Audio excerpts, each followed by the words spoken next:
My name is Sami. I never thought a single dream could shake me this deeply, but what I saw a few nights ago still lingers in my mind, haunting me like a whisper from another world. It started at dawn, that calm, fragile moment just after the morning prayer, when the air is crisp, cold, and filled with silence. I could feel the fresh wind brushing against my face, the kind of breeze that carries both peace and mystery. I closed my eyes, took a long breath, and for the first time in a long while, I felt a strange kind of comfort inside my chest. But when I opened my eyes, everything around me was different. Right there in front of me sat a woman. Her face was familiar yet distant, like an old memory trying to force its way back. She wore clean, beautiful clothes, and even though she looked young and radiant, I knew exactly who she was. It was my father's aunt, my grand aunt, someone I had only ever seen in old photographs, always frail, always aged. But here, she looked alive, strong, and so much younger than I ever imagined. She was sitting quietly, her hands busy, carefully cleaning something on the floor. It looked like food, maybe grains of millets, maybe oil that spreads over bread. I couldn't tell for sure, but the way she cleaned it was almost symbolic, like she was preparing something sacred, something meant to be pure. My heart skipped a beat when she suddenly looked up at me and spoke. "Sami," she said. That word, my unique name, my childhood nickname, no one calls me that anymore. Hearing it from her lips made my entire body freeze. How could she know? How could she be speaking to me like she had been here all along, watching me grow, waiting for this moment? Before I could speak, before I could even breathe, I asked her the question that burned in my chest. "Where is grandfather?" She didn't hesitate. Her eyes shifted slightly, and she answered in a calm voice. "He is right behind me." I turned slowly, my body trembling as if I already knew I was about to witness something impossible. And there he was, my grandfather, the man I had never seen walk in my entire life because he had passed long before I was born. The man I only knew through stories, whispers, and faded memories from my father's voice. But in that dream, he stood tall, proud, and alive. He was dressed in shining white clothes, brand new, spotless, glowing almost in the morning light. On his shoulder lay a village scarf, the kind men wear in the countryside when they prepare for prayer. His face was calm, his presence strong, and his steps steady. He was walking to the mosque. My heart raced because I knew exactly what this meant. It wasn't just any prayer. He was preparing for the Eid prayer, the prayer of celebration, of forgiveness, of unity. His body radiated dignity, purity, and peace. And for the first time in my life, I saw him not as the broken figure described in old family stories, but as a man reborn, whole and young again. I stood there frozen, watching him move, as if time had folded itself and given me a glimpse into something beyond this world. But that wasn't all. The old family house, the one that I remembered as broken and falling apart, appeared in front of me, completely different. The walls no longer crumbled, the roof no longer leaked. Instead, it stood tall and beautiful, almost shining, like a new beginning had been written over its stones. And beside it, a rope bed, a traditional bed, stood covered in a beautiful cloth, carefully tucked and arranged, waiting as if it had a purpose I could not yet understand. I looked back at my grand aunt, her young face glowing with life. She pointed at the rope bed. her eyes carrying a message I could not read, her lips forming words that seemed to echo inside my chest rather than my ears. "Look," she whispered. At that moment, everything stopped. The wind, the silence, the heartbeat of the morning, it all froze around me. My breath grew heavy, and a strange realization hit me. This was not just a dream. This was something else. A message, a warning, or maybe a blessing. I wanted to wake up, to run, to ask questions, but instead I stood there trapped between fear and awe, unable to move. Because deep down, I knew. My family, my bloodline, my very roots, there was a truth here that was waiting to be revealed. And this dream was only the beginning. I woke up with my heart pounding, the dream still alive in my mind, as if I had just lived it. The morning sunlight crept into my room, but it felt different, almost heavy, carrying the weight of what I had seen. All day, I couldn't escape the images. My grand aunt, young and beautiful. My grandfather, strong and dressed in white.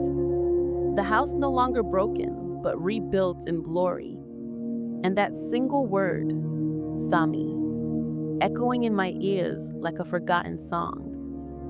It was too real to ignore. I needed answers. That evening, I sat with my father. His eyes were tired, his face weathered from years of struggle, but his voice still carried strength. I told him every detail of the dream, from the fresh dawn breeze to the young faces of the ones who had long left this world. He listened quietly, not interrupting, his hand resting on his knee. When he finished, he took a long breath and looked down. "Your grand-aunt was known for her kindness," he said slowly. "She always prepared food, always cleaned, always gave to others even when she had little herself. Maybe that's why you saw her working with grains. It was her way of showing care."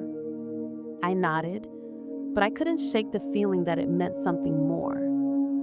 "And your grandfather, he never lived long enough for you to see him, but yes, he was always respected in the village, always wore white, always kept his scarf on his shoulder like a man of dignity. To see him going for Eid prayer, maybe it means he is at peace now. Maybe he is blessed where he is." There was silence between us, but in that silence, I felt something shift. My father's voice trembled slightly, as though the dream had stirred something deep within him. Later that night, two of my cousins came over. They were the sons of my uncles, one from my father's elder brother and the other from his younger. I had grown up with them, shared memories, laughter, and even rivalry. But as time went on, distance grew. Family disputes, money problems, pride, all those small cracks had turned into walls. But when they came into the room and greeted my father, I noticed something powerful. They called him Chacho. Not uncle, not by his name, but Chacho, a Punjabi word that carried respect, love, and acceptance. The way they said it was soft, filled with warmth, and my father's face lit up. Despite everything, the fights, the hardships, those bonds were still alive. As I sat there, watching them laugh and talk, my dream came flooding back. The old house, broken but become new. The elders who looked weak in life but stood strong in my vision. The rope bed, covered in fine cloth, waiting, as if it had a purpose I could not yet understand. I felt it connected. Maybe the dream wasn't just about the dead. Maybe it was about the living, about us, about this family that had been scattered by struggle, yet still held together by invisible threads of love and respect. I realized then that the dream was not just a glimpse of the afterlife. It was a reflection of my family, a mirror, showing me what had been lost and what could still be rebuilt. Because the truth was undeniable. My grandfather and grandaunt appeared to me not only to remind me of their peace, but to remind us, the living, of what we were losing. Our house, our unity, our bond. And as I looked at my cousins calling my father Chacho, I felt it clear as daylight. The dream was a message, a call. The past was speaking to the present, and it demanded to be heard. The more I thought about the dream, the more it dug into my chest like an unanswered question. I couldn't shake the feeling that my grandfather's white clothes, my grandaunt's careful hands, and that renewed family house all carried layers of meaning that went far beyond what I could see on the surface. A few days later, I found myself sitting with my cousins again. It wasn't planned.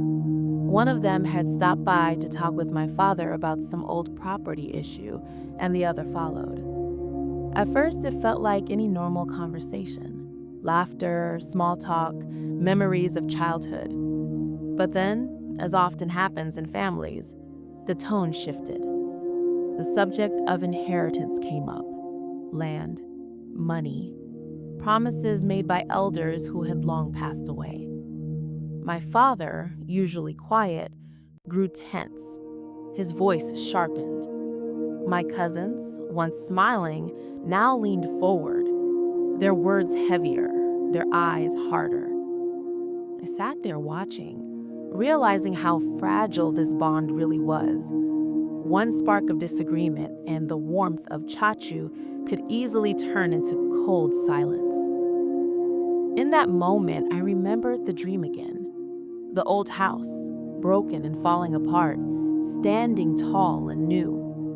Was it a warning? A vision of what could be rebuilt? Or what could be destroyed, depending on our choices?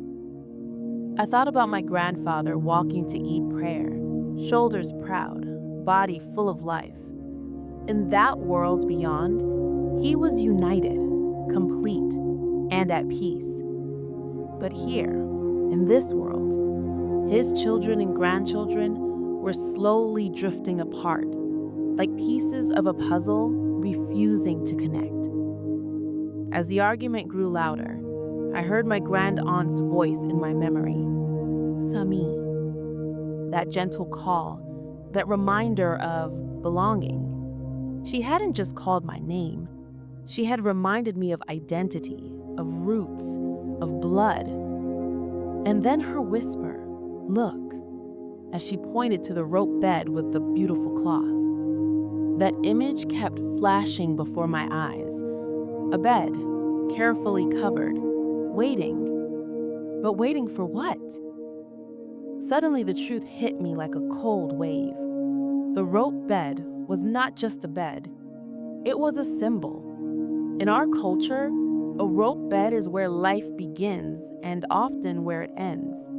Births, deaths, gatherings, memories, all tied to that simple frame of woven rope and wood. Covered in fine cloth meant honor, respect, and legacy.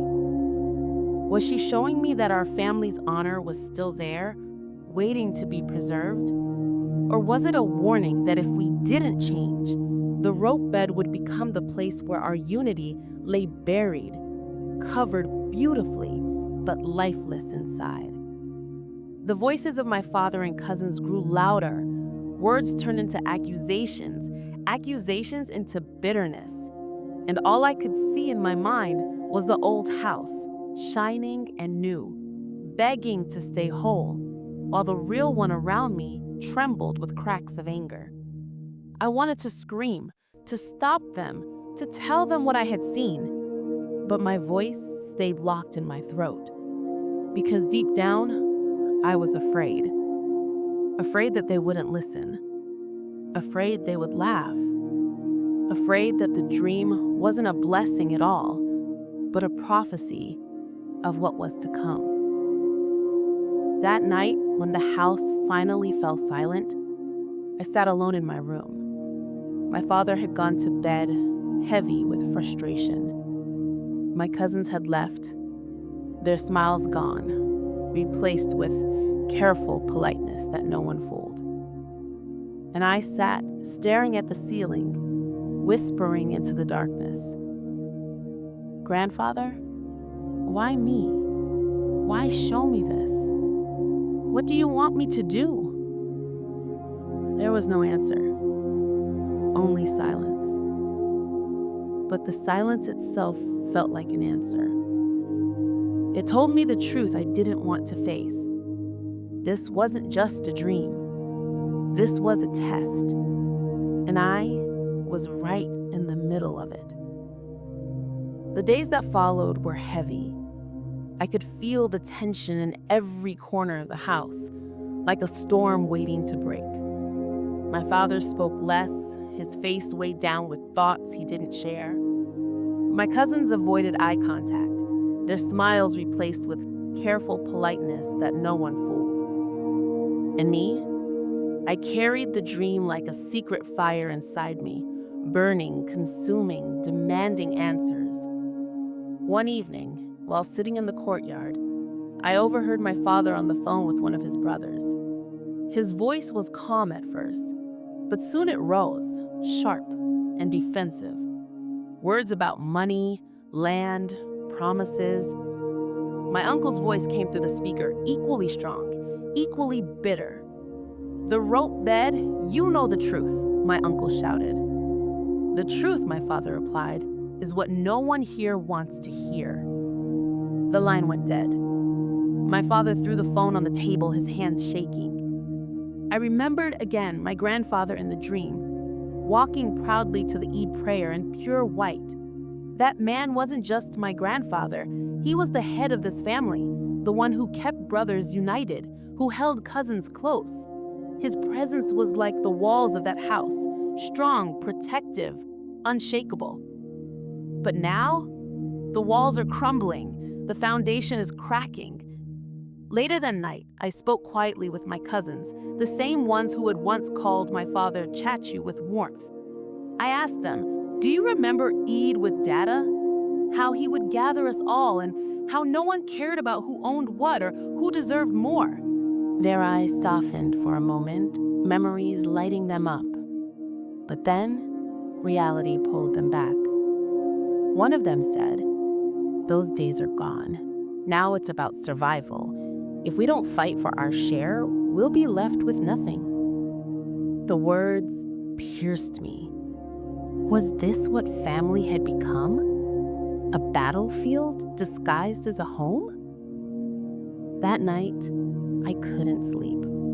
I lay awake, staring at the ceiling, replaying every detail of the dream.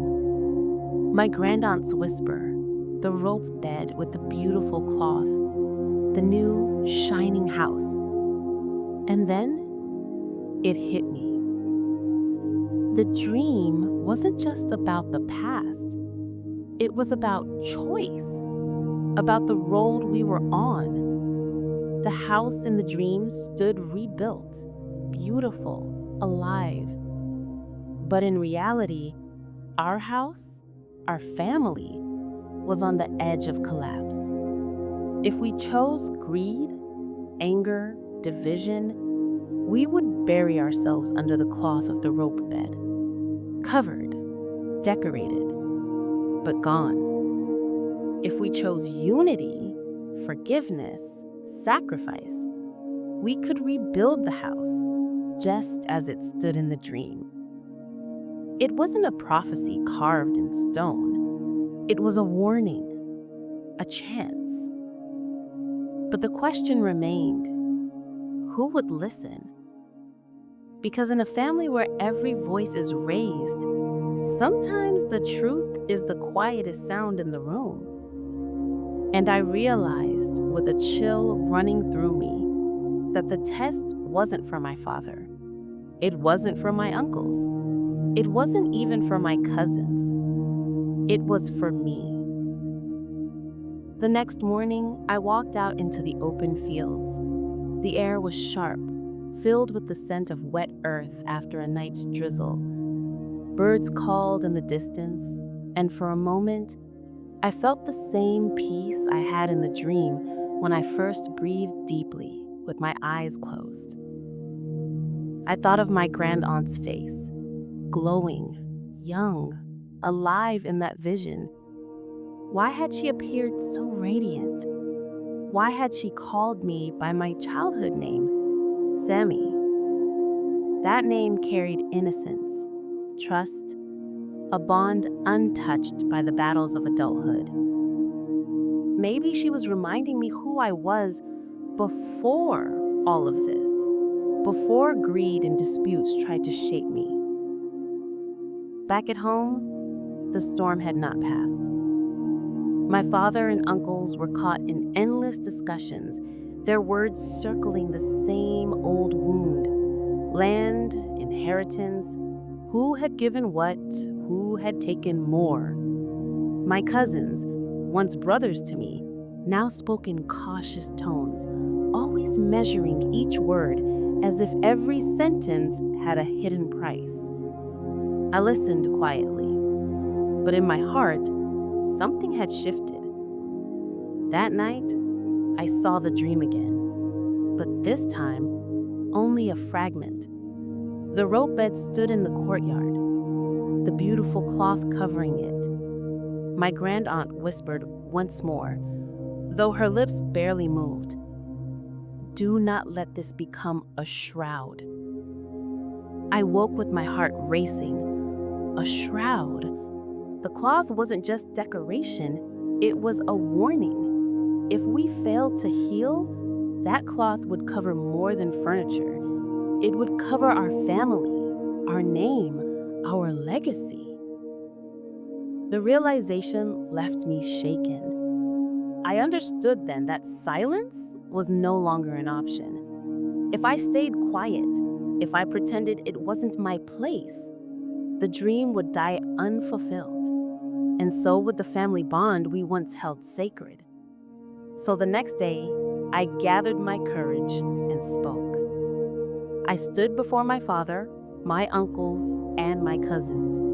My voice trembled at first, but then grew steady. I told them about the dream, every detail, every vision, the young faces of the departed, the shining house, the new shining clothes of my grandfather walking to Eid prayer. They listened, not with mocking, not with laughter, but with silence. For the first time in years, the room was still.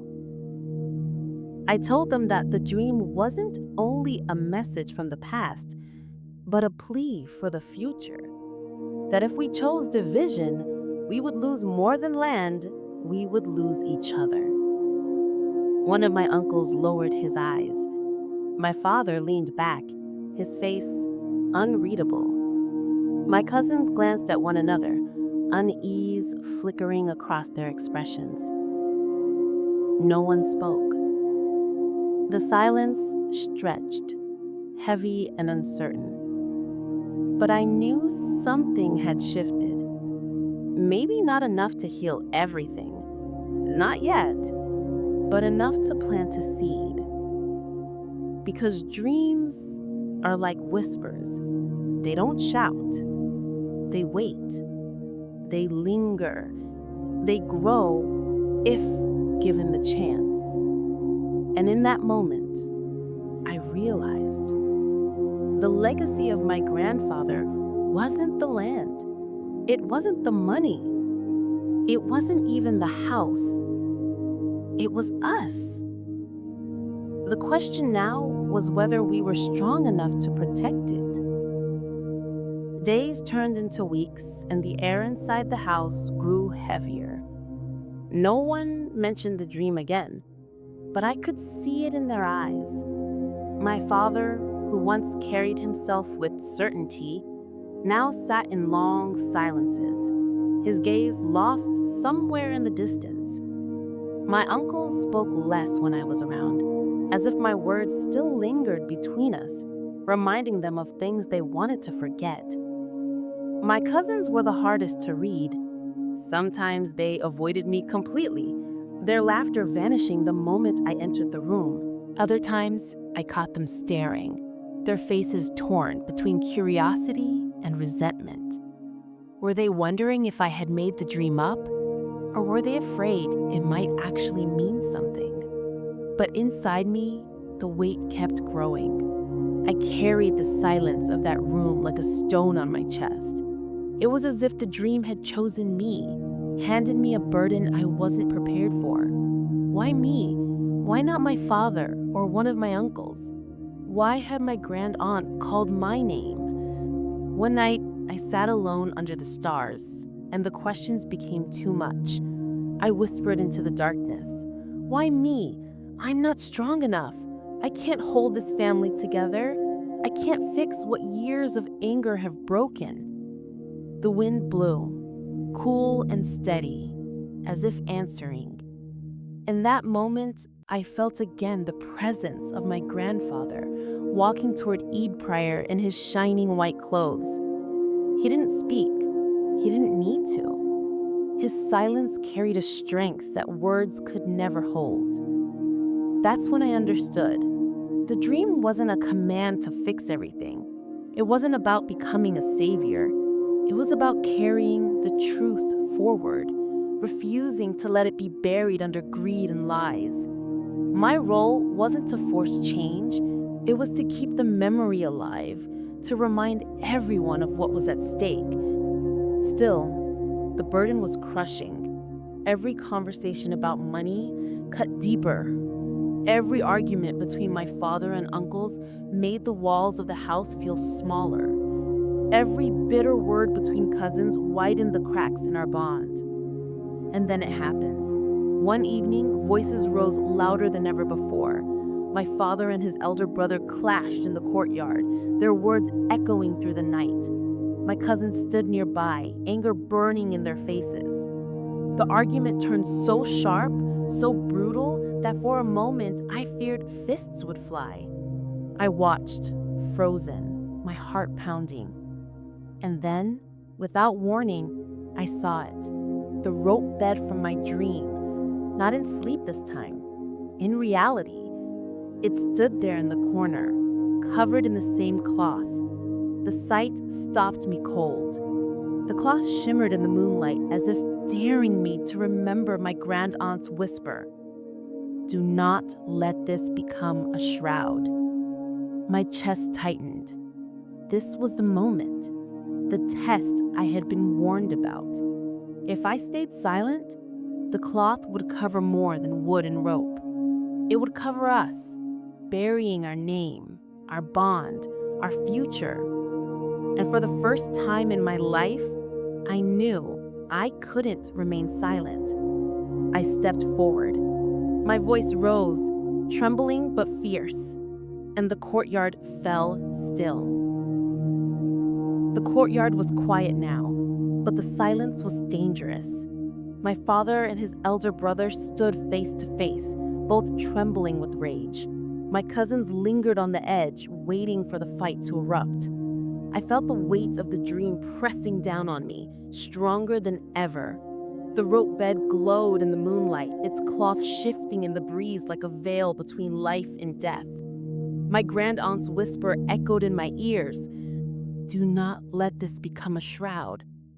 I stepped forward, my voice breaking, but loud enough to cut through the tension. Stop!